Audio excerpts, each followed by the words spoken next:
सम्पूर्णमा नमस्ते र हार्दिक स्वागत छ शेयर नेपाल युट्युब च्यानलमा।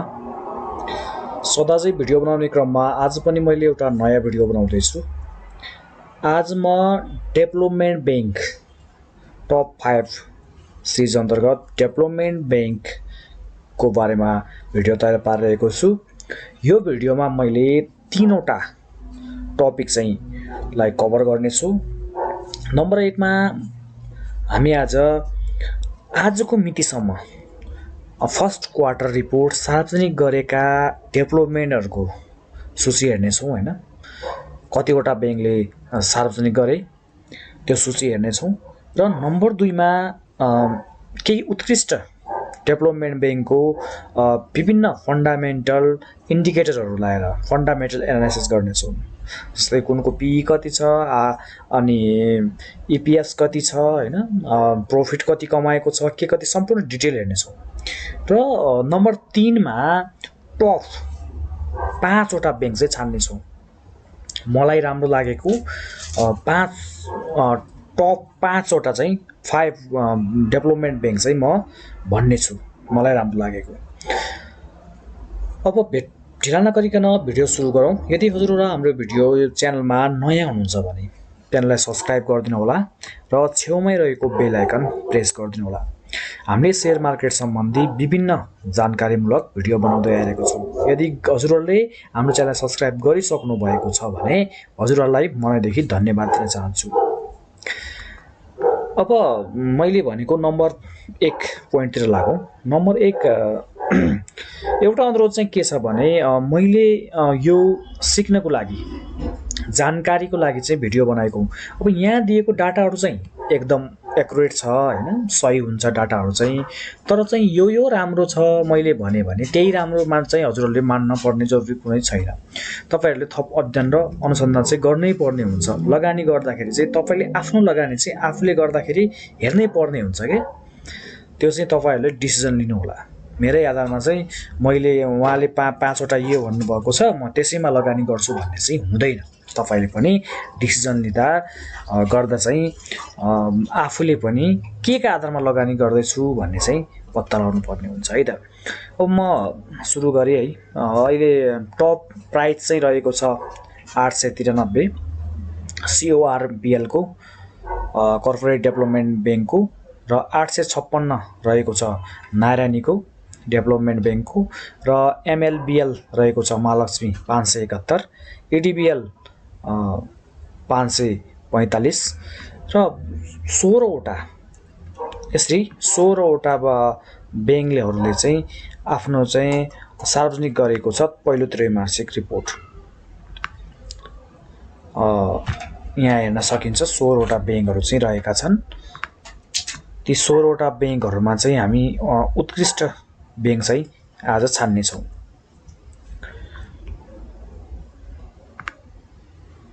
सोह्रवटा टोटल चाहिँ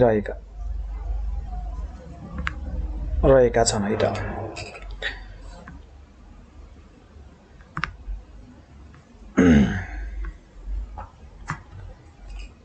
त्यसमा EDBL, JBL, JJBL, KRBL हैन, अनि MDB, MNBBL, NRBBC, SADBL, साइन हैन, सिन्धु, GRDBL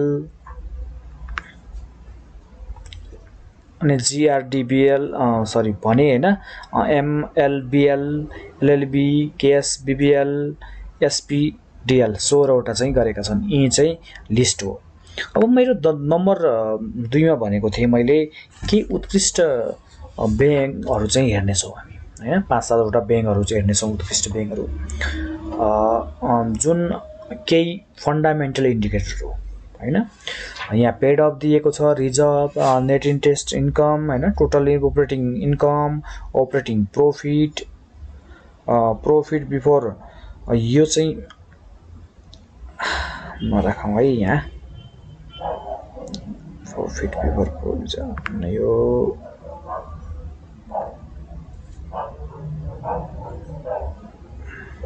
नराखौं है अहिले। त्यति आवश्यक छैन अहिले यो भिडियोमा, पहिलो त्रैमासिकमा हेर्नै पर्ने छैन यो। यहाँ चाहिँ यसरी राखेको छु। अनि net interest net profit P, अनि डिस्ट्रिब्युटेबल इपीएस, अनि डिस्ट्रिब्युटेबल प्रॉफिट, यी कुराहरू चाहिँ हेर्नेछौँ हामी। अब अनि यी सबैमा चाहिँ हामी फन्डामेन्टल एनालाइसिस गर्नेछौँ कुन कस्तो रह्यो। अनि त्यसपछि म 5वटा टप 5वटा छान्ने छु। ल सेकेन्ड टपिकमा लागि म प्राइसको आधारमा हाई मैले अघि भनिहालेँ, यी रहेका छन् हैन। र पेड अफ क्यापिटल हेरौँ।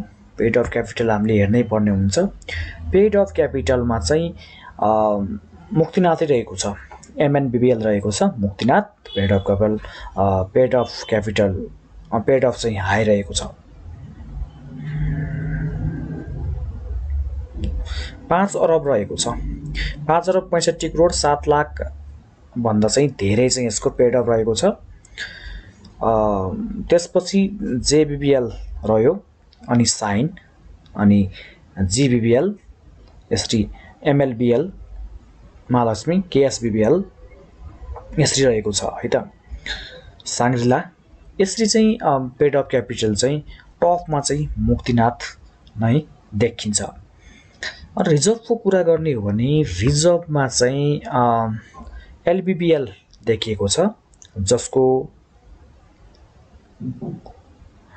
2 अरब रहेको छ। 2 अरब रहेको छ। 2 अरब 25 करोड 53 करोड रहेको छ भने एमएलबिएलको महालक्ष्मी विकास ब्याङ्कको चाहिँ 2 अरब 39 करोड रहेको छ, 46 लाख रहेको छ। र तेस्रोमा चाहिँ मुक्तिनाथ परेको छ। अनि चौथोमा चाहिँ गरिमा परेको छ। अनि पाँचौँमा जेबिबिएल ज्योति विकास, अनि साइन र केएसबिबिएल कामना सेवा रहेको छ। यसरी हेर्न सक्छौँ। र नेट इन्ट्रेस्ट इन्कम यो भनेको चाहिँ ब्याजबाट कमाएको इन्कम हो है त। यसमा नि टपमा मुक्तिनाथै परेको छ, 2 चोटि परिसक्यो है त मुक्तिनाथ टपमा। मुक्तिनाथ परेको छ हैन। 1000 1000 लाख 10 लाख करोड 83 करोड चाहिँ यसले इन्ट्रेस्टबाट कमाएको छ। 83 करोड 76 लाख कमाएको छ। अनि सेकेन्डमा चाहिँ जीबिबिएल परेको छ, 56 करोड परेको छ हैन, यसले कमाएको छ। अनि तेस्रोमा जेबिबिएल रह्यो, अनि एमएलबिएल रह्यो, केएसबिबिएल रह्यो, साइन रह्यो हैन, अनि साङ्ग्रिला रह्यो। उत्कृष्ट हेरेर छौँ है त हामी केही।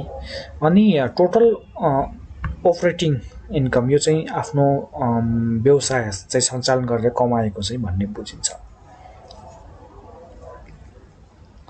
1 अरब देखिन्छ हैन। यसको मुक्तिनाथको चाहिँ 1 अरब देखियो, उत्कृष्टमा रह्यो। त्यसपछि जीबिबिएल रह्यो, अनि जेबिबिएल रह्यो, अनि एमएलबिएल रह्यो महालक्ष्मी, केएसबिबिएल रह्यो, साइन रह्यो र साङ्ग्रिला रह्यो। अनि नेट प्रॉफिट टोटल प्रॉफिट कमाउनेमा पनि मुक्तिनाथै अगाडि देखिन्छ। मुक्तिनाथ अब डेभलपमेन्टको राजै हो हैन, मुक्तिनाथै देखिन्छ अगाडि। अनि महालक्ष्मी देखिन्छ, जेबिबिएल देखिन्छ, एलबिबिएल देखिन्छ हैन, जीबिबिएल देखिन्छ।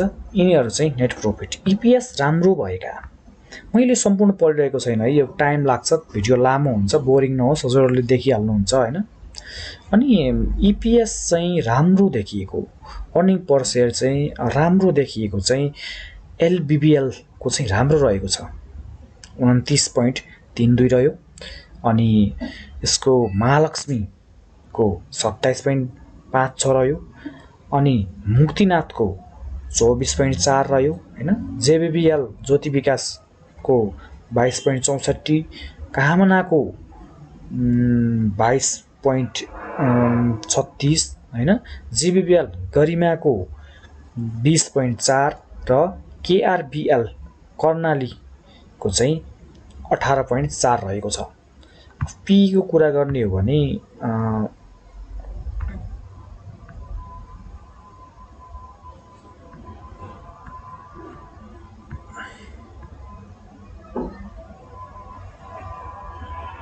केही माइनस पी रहेका पनि छन् हैन।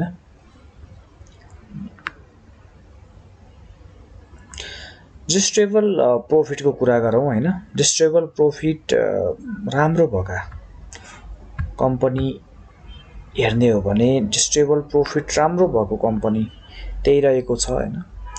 महालक्ष्मी, अनि त्यसपछि मुक्तिनाथ रह्यो, एलबीबीएल रह्यो लुम्बिनी, अनि जीबीबीएल रह्यो गरिमा, र जेबीबीएल रह्यो ज्योति।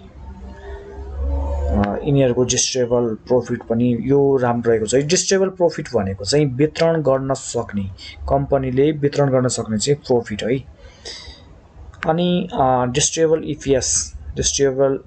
ईपीएस हेर्ने हो भने डिस्ट्रेबल ईपीएस भनेको चाहिँ नर्मली बुझ्ने हो भने यो चाहिँ कति बोनस दिन सक्छ त भन्ने हो। 15, 10, 6 यसरी रहेको छ हैन।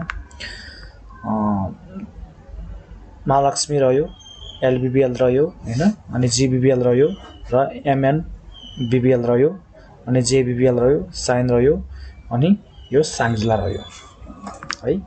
यिनीहरूको यहाँ हेर्न सक्छौँ। साङ्ग्रिलाको 1 रहेको छ, अनि साइनको 3 रहेको छ एकचोटि मैले,